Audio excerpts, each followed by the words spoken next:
अवध पंच में मधुकर उपाध्याय का राम राम भैया।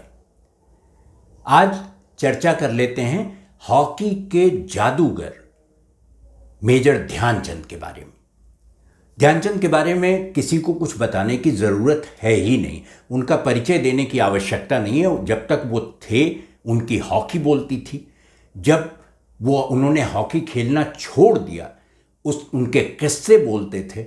जितना ध्यानचंद लोगों को ध्यान में आते हैं वो सारा अब भी वैसा ही कायम है जैसा ध्यानचंद के समय में रहा होगा। इलाहाबाद में जन्म हुआ था उनका और बहुत समय तक वो झांसी में रहे। अब भी उनका परिवार झांसी में ही रहता है। उनके पुत्र अशोक कुमार हैं और उनके पूरे परिवार के बाकी लोग, रूप सिंह का परिवार भी ग्वालियर में ही, झांसी में, ग्वालियर में ही, वहीं ये लोग रहते हैं। इन ध्यानचंद के बारे में किस्से की तरह जितनी चीज़ें कही सुनी जाती हैं, उसमें एक हिस्सा ऐसा है जो अक्सर छूट जाता है। अब जिक्र क्या होता है, जब ध्यानचंद की जयंती आती है, जब ओलंपिक का और ख़ास तौर पर बर्लिन ओलंपिक का 1936 वाला, उसका हवाला आता है, तो जो लेख छपते हैं, जो चीज़ें लिखी जाती हैं, कही जाती हैं, वो लगभग वही होती हैं जो साल दर साल दोहराई जाती रहती हैं। वो नया हिस्सा क्या है, ये अवध पंच आपके लिए लेकर आया है। अब देखिए कि 1905 की ध्यानचंद की पैदाइश थी। दद्दा कहते थे सब लोग उन्हें, अब भी दद्दा ही कह के वो पुकारे जाते हैं। 1936 का वो जर्मनी में जो ऐतिहासिक फाइनल मैच हुआ था हॉकी का, वो देखने लायक था। उसके किस्से इतनी बार पढ़े हैं कि उसको भूल जाने की कोई सूरत हो ही नहीं सकती। ध्यानचंद 36 से पहले 28 में और 32 में जो स्वर्ण पदक टीम जीती थी हॉकी की, उसका हिस्सा थे, खेले थे, गोल किए थे। लेकिन 36 में फ़र्क क्या था? 36 में फ़र्क ये था कि ध्यानचंद इस बार भारतीय हॉकी टीम के कप्तान थे। और जब ये मैदान पर उतरे तो दबाव किस तरह का हो सकता है। एक तो ये कि लगातार तीसरा स्वर्ण पदक जीतने का दबाव, दूसरा जर्मनी में मैच हो रहा है। सन 36 का माहौल याद कर लीजिए और हिटलर और तमाम चीज़ें याद कर लीजिए, तो आपको समझ में आएगा कि वो किस तरह का दबाव रहा होगा। जर्मनी की टीम, उसने बहुत मेहनत की थी और जब अभ्यास मैच हुआ भारत और जर्मनी का, तो जर्मनी ने भारत को हरा दिया। अब इसका एक दबाव ऊपर से और बढ़ गया। लेकिन जब मूल प्रतियोगिताएं ओलंपिक की शुरू हुई तो लीग में जितने मैच थे, भारत ने न केवल सारे मैच जीते, भारत पर एक भी गोल नहीं हुआ।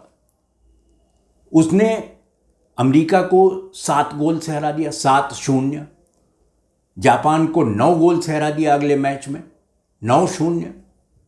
और जैसे लगता था कि कुछ कमी रह गई हो, तो फ्रांस से मैच था सेमीफाइनल, 10 गोल ठोंक दिए, एक गोल भी भारत पर नहीं पड़ा।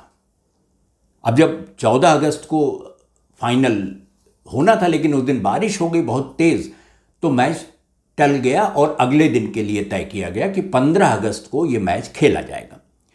अब हाफ टाइम तक बड़ा ज़बरदस्त मैच था और आधे समय तक ये समझिए कि भारतीय टीम मुश्किल से 1 गोल कर पाई, 1-0 से आगे थी। और ये कभी भी बराबरी हो सकती थी, कुछ भी हो सकता था उस खेल में। लेकिन ध्यानचंद ने दूसरे हाफ में, और बाकी लोगों ने भी, जिस तरह का खेल दिखाया कि भारत अंत में 8-1 से जीता। पूरे ओलंपिक में 1936 के बर्लिन ओलंपिक में भारत पर एकमात्र गोल वही हुआ। और भारत ने कितने गोल किए आप गिनती करके देख लीजिए, 7, 9, 10 और 8, इतने गोल भारत ने किए। तो ये जो 48 में दद्दा ने संन्यास ले लिया हॉकी से, उसके बाद भी वो जुड़े रहे, कभी प्रशिक्षक की तरह, कभी सलाह देने के लिए।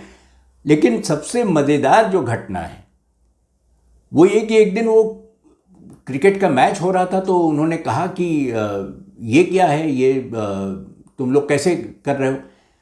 तो उन्होंने कहा ये दादा, ये इसमें गोल करना नहीं होता है, गेंद को मार के भगाना होता है, अपने कब्जे में नहीं रखना, ये उल्टा है जो आप करते हैं उसका। तो उन्होंने कहा अरे उससे कोई मतलब है, खेल ना। और ये बैट लेकर ध्यानचंद उतर गए मैदान में।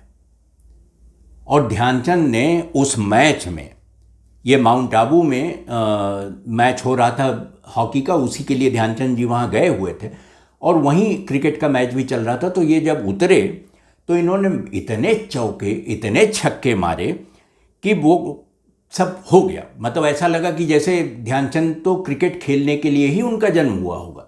लोगों ने बाद में पूछा कि दादा ये कैसे किया आपने? तो उन्होंने कहा ये तो समझो दोगुना आसान था। हॉकी की स्टिक 2 इंच की होती है, क्रिकेट का बैट 4 इंच का होता है। तो मैं 2 इंच से खेल सकता हूँ, तो 4 इंच में तो मैं कुछ भी कर दूँ। तो लोगों ने ठहाका लगाया बड़ी ज़ोर से और उनको समझ में आया कि ध्यानचंद को सीमित करके नहीं रखा जा सकता। वो जितनी ध्यानचंद की जो प्रतिभा थी, जो उनकी क्षमताएं थी, जो आंतरिक शक्ति ध्यानचंद में थी, जो उन्हें ध्यानचंद बनाती थी, वो अद्भुत थी। अब इसी में वो जिक्र मैं करना चाहता हूँ जो इससे पहले आपने शायद न पढ़ा होगा, या हो सकता है पढ़ा हो तो उस तरह से आपको याद न रह गया होगा। 1968 की एक डायरी, उनकी पौत्र वधू हैं, उनके बेटे अशोक के बेटे की पत्नी, उनका नाम मीना है। तो वो एक जगह ध्यानचंद जी पर, दद्दा पर एक किताब लिखना चाह रही थी और घर में ढूंढ रही थी तमाम चीज़ें कि कुछ मिल जाए उनके बारे में और ज़्यादा। तो उनको एक डायरी मिली सन 68 की। डायरी के पन्ने पलटते हुए उन्हें लगा कि ये तो हिस्सा कहीं था ही नहीं ध्यानचंद की ज़िंदगी में, ये हमने कभी देखा ही नहीं, ना दद्दा ने कभी इसका जिक्र किया। वो शायरी थी। ध्यानचंद अशार कहते थे, शेर कहते थे, और नाम लेकर कहते थे कि मैं इसके लिए शेर कह रहा हूँ। उन्होंने तारीखें लिख रखी हैं, 25 जनवरी 68 से लेकर और 8 फरवरी 68 के बीच में ये उनकी शायरी है। अब एक बात ये समझने की है कि दद्दा उसी समय इन लोगों से प्रभावित होकर लिख रहे थे, ऐसा नहीं रहा होगा। इसलिए कि इसमें कुछ ऐसे लोग भी हैं जिन पर उन्होंने शेर कहे हैं जो उस समय तक फिल्मों में आए ही नहीं थे। यानी डायरी उनको जो मिल गई, जो पन्ना खुल गया, उसी में उन्होंने आगे लिखना शुरू कर दिया। अब आप एक शेर सुन लीजिए उनका, जो मुझे लगता है कि गजब गजब शेर है। न बताया जाए आपको कि ये दद्दा मेजर ध्यानचंद का है तो कठिन होगा ज़्यादातर लोगों के लिए ये पता लगा सकना कि ये कहा किसने होगा। ये एक अभिनेत्री होती थी बिंदु। तो दद्दा ने लिखा बिंदु लाल रंग की कलम से, और उसके नीचे नीले रंग की कलम से शेर लिखा कि हम लोग तो मैनोश हैं, हम लोग तो मैनोश हैं, बदनाम हैं लेकिन, हम लोग तो मैनोश हैं, बदनाम हैं लेकिन, जो लोग मुकद्दस हैं यहां क्या नहीं करते। अब एक और शेर, ये एक उषा सोलंकी हुआ करती थी अभिनेत्री, उनका नाम लिखा है और एक शेर है। वो कहते हैं कि नजर आते हो क्यों उदास उदास, नजर आते हो क्यों उदास उदास, क्या तुम्हें भी गमे जुदाई है। ये दद्दा का ये रंग तो समझ में आता है कि वो वाकई, अगर उनको हॉकी का कलाकार कहा जाता था, आर्टिस्ट कहा जाता था, मैजिशियन, जादूगर कहा जाता था, तो वो अगर कलम से जादू करने पर उतरते तो शायद वो भी कर गुजरते, कोई मुश्किल ना होता उनके लिए। एक जरीना वहाब के लिए एक शेर है, कहते हैं कि बेचैन हो रही हैं तरसी हुई निगाहें, बेचैन हो रही हैं तरसी हुई निगाहें, देखे हुए किसी को गुजरे बहुत बहुत दिन। ये अंदाज देखिए बात कहने का। उनकी कोई ट्रेनिंग नहीं रही होगी कि वो अशार कह सकें। शायद उन्होंने इनको दुरुस्त करने के लिए, इस्लाह के लिए किसी को भेजा भी नहीं होगा कि कोई सुधार दे इधर उधर। लेकिन आप उनकी जो कलम की रवानी है वो देखिए।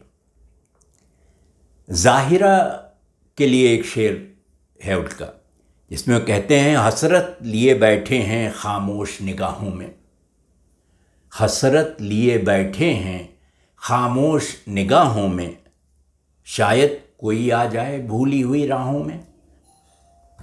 और एक शेर क्यों कहा होगा उन्होंने वही जाने, लेकिन जिसका नाम दर्ज है वहाँ वो हैं ऋषि कपूर और रंजीत। दो लोगों का नाम लिख के ये एक शेर कहा है उन्होंने। ऋषि कपूर और रंजीत के लिए जो शेर है वो यूँ है कि मोहब्बत को समझना है तो नादां खुद मोहब्बत कर,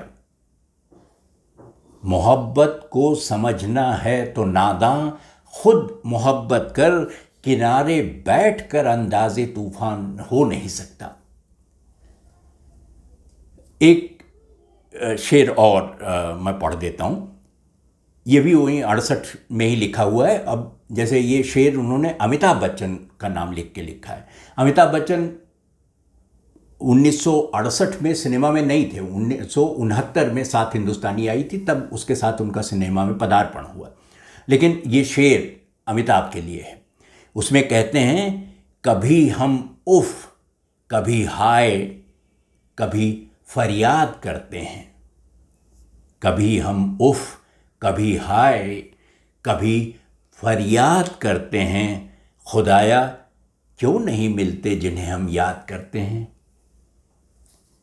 शेर तो और भी हैं और मैं इकट्ठा कर रहा हूँ। और मीना जी से गुजारिश रहती है मेरी, जो पहले एक स्कूल में अध्यापिका थी, अब सेवानिवृत्त हो गई हैं, कि अगर घर में ऐसा कुछ और मिल जाता है तो हम ज़रूर उसको आपके साथ साझा करेंगे, ले आएंगे, अवध पंच पर आपके सामने रखेंगे। तो इस अंक में इतना ही।